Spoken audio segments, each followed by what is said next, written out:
आज पढौँ Marfan syndrome. म सुरुमा फ्याक्ट्स भन्छु र त्यो फ्याक्ट्सको बेसिसमा लजिकल वेमा मार्फन सिन्ड्रोमको क्लिनिकल आउटकम्स जानौँला।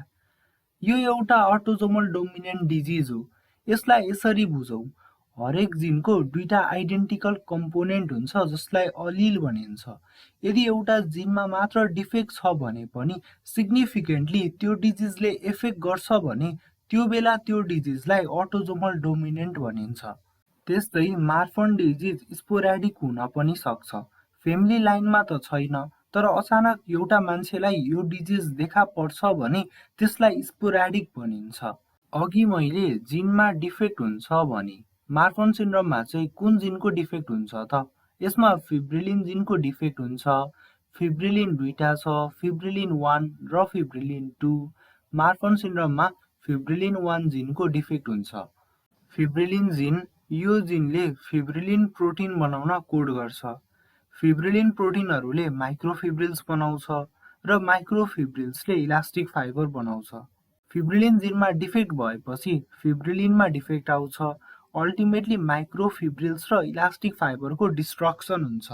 अब इलास्टिक फाइबर्स बडीमा जहाँ जहाँ छ त्यहाँ त्यहाँ डिफेक्ट्सहरू देखिने भयो। तर मेन इफेक्ट चाहिँ स्केलेटल सिस्टम, आई र कार्डियोभास्कुलर सिस्टममा देखिन्छ। यस्तै फिब्रिलिनको काम भनेको टिजिएफ बिटाको बायो एभाइलेबिलिटीलाई रेगुलेट गर्नु हो।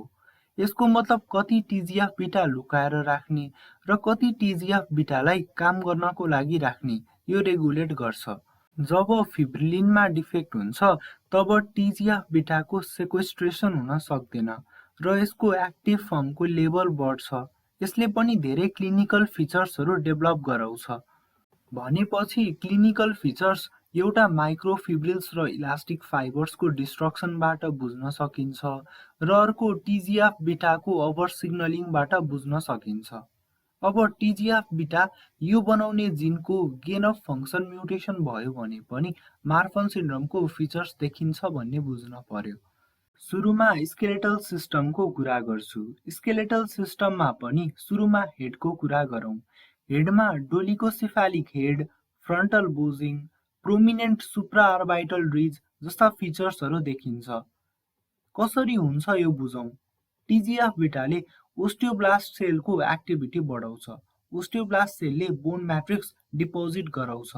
जब टिजिएफ बिटाको लेभल बढ्छ तब ओस्टियोब्लास्टको एक्टिभिटी बढ्छ र बडी बोन म्याट्रिक्स डिपोजिट हुन्छ। फ्रन्टल, पेराइटल, टेम्पोरल र ओसिप्टल स्कल बोनहरू बीच हुने सुचर जोइन्ट जुन ब्रेनको भोल्युम ग्रोथ कम्प्लिट भएपछि कम्प्लिटली बोनमा चेन्ज हुन्छ, त्यो प्रोसेस चाँडै हुन्छ र ब्रेनको भोल्युम ग्रोथलाई ह्याम्पर गर्छ। तर ब्रेन त ग्रो गर्छ। त्यस्तै स्कल बोनको फ्युजन यसरी भएको हुन्छ कि ब्रेन भोल्युम बढ्दा हेडको लेन्थ बढ्छ। लेन्थ बढेर लङ हुन्छ। डोलीको मतलब लङ र सिफाली मतलब हेड, त्यही भएर डोलीको सिफालिक हेड भयो। फ्रन्टल बोन पनि अगाडि आउँछ जसलाई फ्रन्टल बोजिङ भनिन्छ र अर्बिटमाथि एउटा रिज हुन्छ जसलाई सुप्राअर्बाइटल रिज भनिन्छ। फ्रन्टल बोन अगाडि आएको भएर त्यो पनि थोरै एलिभेटेड र प्रोमिनेन्ट देखिन पुग्छ। अब ह्यान्ड र लेगको कुरा गरौँ। ओस्टियोब्लास्टको एक्टिभिटी बढेको छ जसले गर्दा ह्यान्ड र लेगको लेन्थ बढ्छ। फिङ्गर र टोजको पनि लेन्थ बढ्छ र लेन्थ बढ्दा इन्डतिर न्यारो हुँदै जान्छ जसलाई टेपरिङ भनिन्छ। त्यस्तै अब इलास्टिक फाइबर्सको कुरा बुझौँ। इलास्टिक फाइबर्समा इलास्टिसिटी हुन्छ, मतलब नर्मल पोजिसनबाट एउटा सर्टेन पोइन्टसम्म केही कुरा स्ट्रेच भयो भने फेरि ओरिजिनल लेन्थमा जान सक्छ। यसलाई इलास्टिक रिकोइल भनिन्छ। जब इलास्टिक फाइबर्सको डिस्ट्रक्सन हुन्छ तब त्यो लिगामेन्ट्सहरू प्लास्टिक जस्तो हुन्छ।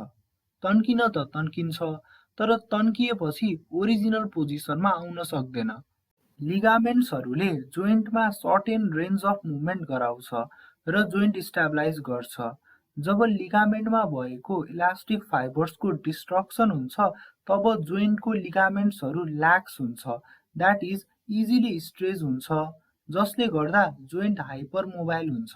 र हाइपरमोबाइल जोइन्टलाई एउटा टर्म युज गरिन्छ, द्याट इज डबल जोइन्टेड। यसको पेसिएन्टले थम्बलाई एक्सटेन्ड गरेर रिस्ट जोइन्टसम्म पुर्याउन सक्छन्। हाइपरमोबिलिटीको कारण जोइन्टमा पेन हुने र जोइन्ट डिस्लोकेसनको सम्भावना बढ्छ। अब भर्टिब्रल कोलुमको कुरा गरौँ। भर्टिब्रल कोलुमलाई रिजिड राख्ने काम प्रिभर्टिब्रल, प्याराभर्टिब्रल र अन्य लिगामेन्ट्सहरूले गर्छन्। मार्फन सिन्ड्रोम भएको पेसिएन्टमा भर्टिब्रल लिगामेन्ट्सहरूको इलास्टिक फाइबर लस्ट हुन्छ र यसले भर्टिब्रालाई सपोर्ट र इन्टिग्रिटी दिन सक्दैन र भर्टिब्रालाई एउटा प्लेसमा होल्ड गर्न सक्दैन, जसले गर्दा भर्टिब्रल कोलम कि त स्पाइरल हुन्छ कि त कब हुन्छ। स्पाइरल हुँदा स्कोलियोसिस भनिन्छ र कब भइदिँदा किफोसिस भनिन्छ। त्यस्तै रिब्सको कुरा गर्दा यसको लेन्थ बढ्छ। नर्मल्ली साइड भ्यू हेर्दा rib bone between vertebral column to स्टेर्नमसम्म हुन्छ। यसलाई यहाँ इलिस्ट्रेट गर्न खोजिएको छ। लेन्थ बढ्दा कि त towards thoracic cavity that is inward grow गर्छ र त्यहाँ एउटा पिट देखिन्छ। त्यो डिफेक्टलाई पेक्टस एक्सकाभाटम भनिन्छ। त्यस्तै लेन्थ बढ्दा away from thoracic cavity that is outward growth पनि हुन सक्छ र त्यहाँ पिजनको चेस्ट जस्तो एलिभेटेड देखिन्छ, जसलाई पिजन ब्रेस्ट डिफर्मिटी भनिन्छ और त्यसलाई पेक्टस क्यारिनेटम पनि भनिन्छ। त्यस्तै माइक्रोफिब्रिल्सहरू आई लेन्सको जोनुलर फाइबर्समा पनि छन्। जोनुलर फाइबर्सले लेन्सलाई सिलियरी बडीसँग एट्याच्ड गराएर राख्छ र लेन्सलाई फिक्स्ड पोजिसन दिन्छ। जब माइक्रोफिब्रिल्सहरू हुँदैन, जोनुलर फाइबर्सको डिस्ट्रक्सन हुन्छ र आई लेन्स आफ्नो ठाउँबाट डिस्प्लेस्ड भएर अर्को ठाउँमा जान्छ जहाँ नर्मल्ली लेन्स हुन हुँदैन, मतलब एब्नर्मल ठाउँतिर हुन्छ। We called it as ectopic र डिस्प्लेसमेन्ट अफ लेन्सलाई लेन्टिज भनिन्छ। सो एउटा टर्म आउँछ एक्टोपिया लेन्टिज, जसको मतलब displacement of eye lens from the normal side. Most commonly displacement outward and upward डिरेक्सनमा हुन्छ। अब जानौँ कार्डियोभास्कुलर सिस्टममा हुने फिचर्सहरू। आर्टरी तीनवटा हुन्छ, इलास्टिक आर्टरी, मस्कुलर आर्टरी र आर्टेरियोल्स। आर्टरीको तीनवटा लेयर हुन्छ, ट्युनिका इन्टिमा, ट्युनिका मेडिया र ट्युनिका एडभेन्टिसिया। इलास्टिक आर्टरीमा अओर्टा जस्ता लार्ज आर्टरी पर्छन् र यसको मेडियामा एकदमै धेरै इलास्टिक फाइबर्स हुन्छ। अओर्टा हार्टको एकदम नजिक छ र हार्टबाट पम्प भएको हाई प्रेसर ब्लडलाई यसले टोलरेट गर्न पर्ने हुन्छ। हार्टबाट हाई प्रेसरमा ब्लड पम्प हुँदा अओर्टा इलास्टिक फाइबर्सको हेल्पले गर्दा डाइलेट हुन्छ र सँगै इलास्टिक रिक्वेल भन्ने प्रपर्टीको कारणले फेरि त्यो आर्टरी ओरिजिनल साइजमा आउँछ र यो process with is pump continue हुन्छ। जब मेडियाको इलास्टिक फाइबर्सको डिस्ट्रक्सन हुन्छ तब हार्टबाट हाई प्रेसरमा ब्लड आउँदा अओर्टा डाइलेट त गर्छ तर फेरि ओरिजिनल साइजमा जान सक्दैन, जसले गर्दा अओर्टाको बिस्तारै डाइलेसन बढ्दै जान्छ। त्यस्तै मेडियामा इलास्टिक फाइबर्स नभएपछि विक हुन थाल्छ र इन्टिमामा पनि टियर आउँछ र ब्लडले मेडियासम्म प्यासेज पाउँछ र इन्ट्राम्युरल हेमाटोमा फर्मेसन हुन्छ। विथ टाइम ब्लडले एडभेन्टेसियालाई पेनिट्रेट गरेर भेसलबाट बाहिर जान सक्छ। यो सबलाई aortic dissection भनिन्छ र यसको आउटकम पनि थुप्रै छ जुन aortic dissectionको टपिकमा पढौला। त्यस्तै हार्टको भल्भमा पनि कोलाजिन र इलास्टिक फाइबर्स हुन्छ।